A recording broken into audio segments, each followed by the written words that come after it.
Hello, I'm Priscilla Archangel, and my leadership insight for you today is it's game day. Who's your kicker? As I videotape this message, in the U.S., we are less than a week away from the Super Bowl, which is scheduled for February the 13th. It's between the Cincinnati Bengals and the Los Angeles Rams. And U.S. football, not soccer, allows 53 players on each team roster. Most of the players have backups, but the kicker is the only unique role on the team. And kickers come out on the field to make an extra point after the touchdown and to make field goals. Many games are won or lost based upon the accuracy of kickers. So here's an example. The Cincinnati Bengals kicker Evan McPherson made a 52-yard field goal that clinched their 19-16 win over the Tennessee Titans on January the 22nd.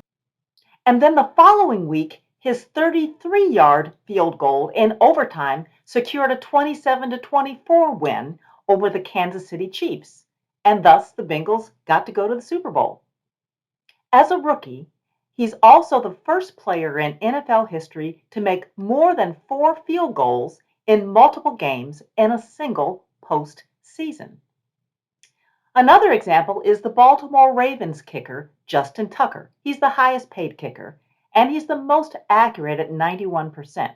He also holds the record for the longest field goal ever at 66 yards. And then the Carolina Panthers kicker, Zane Gonzalez, injured himself in warm-ups before their game in December. With no backup, though, they didn't even try to make a field goal, and ultimately they lost that game.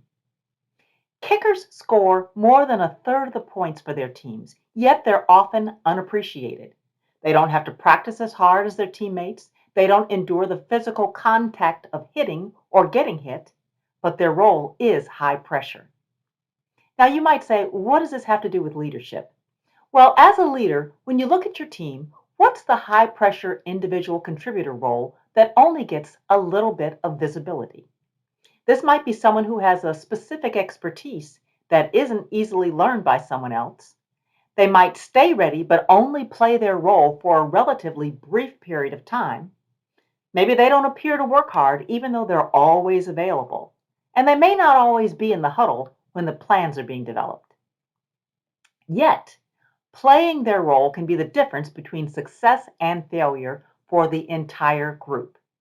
So the question for you as a leader is, do you have a kicker on your team or should you have one?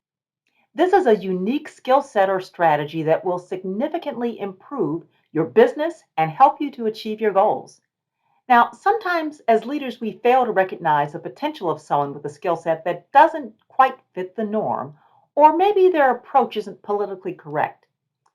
When this person or their skill set doesn't look like the rest of the organization, you may not even know how to best leverage it.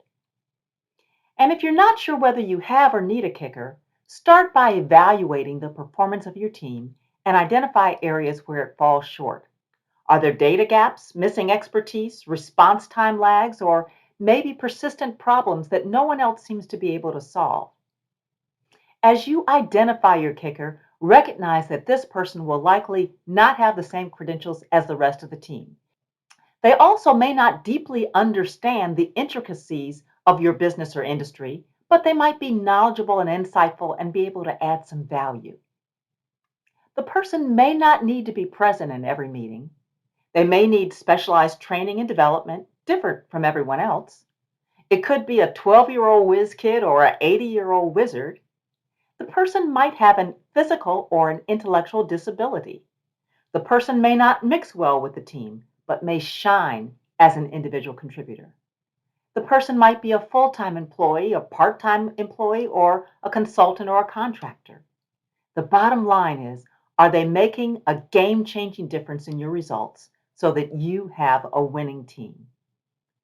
The Super Bowl is almost here. Who's your kicker? Thanks for listening.